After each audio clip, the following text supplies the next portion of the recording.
ભાવનગરમાં જીએસટી વિભાગ દ્વારા ચેકિંગ હાથ ધરવામાં આવ્યું છે। શહેરના એમજી રોડ ઘોઘા ગેટ વિસ્તારમાં આવેલી બેગની દુકાન ખાતે જીએસટી વિભાગ દ્વારા તપાસ હાથ ધરવામાં આવી છે। જીએસટી વિભાગ દ્વારા મોડે સુધી દુકાનમાં તમામ પ્રકારનું ચેકિંગ કરવામાં આવ્યું હતું।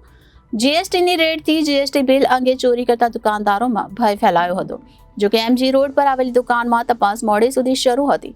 બેગની દુકાનમાંથી કોઈ ગેરરીતિ ઝડપાઈ છે કે કેમ તે તપાસ પૂર્ણ થઈ માલુમ પડશે।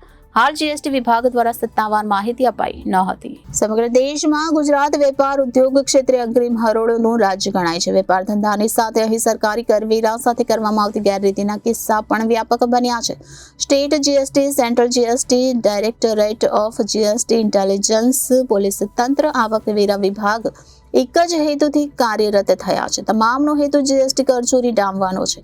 આવકવેરા વિભાગ દ્વારા જીએસટી તળે ખોટી વેરા શાખ ભોગવનારા લોકોને નોટિસ મોકલવામાં આવી રહી છે, જ્યારે સ્ટેટ જીએસટી, સીજીએસટી પોતાની રીતે ઈ-વે બિલ, ખોટી વેરા શાખ, બોગસ બિલિંગ જેવી ગેરરીતિઓ અટકાવવા માટે કામગીરી કરી રહ્યા છે। ઉપરાંત ડીજીજીઆઈ પણ તેઓને મળતા ઇનપુટના આધારે સમગ્ર રાજ્યમાં દરોડા પાડી રહ્યા છે। ત્યારે ભાવનગરમાં પણ જીએસટી વિભાગ દ્વારા ચેકિંગ હાથ ધરવામાં આવ્યું હતું। શહેરના એમજી રોડ ઘોઘા ગેટ વિસ્તારમાં આવેલી બેગની દુકાન ખાતે જીએસટી વિભાગ દ્વારા તપાસ હાથ ધરવામાં આવી હતી। જીએસટી વિભાગ દ્વારા મોડે સુધી દુકાનમાં તમામ પ્રકારનું ચેકિંગ કરવામાં આવ્યું હતું। જીએસટીની રેડથી જીએસટી બિલ અંગે ચોરી કરતા દુકાનદારોમાં પણ ભય ફેલાયો હતો।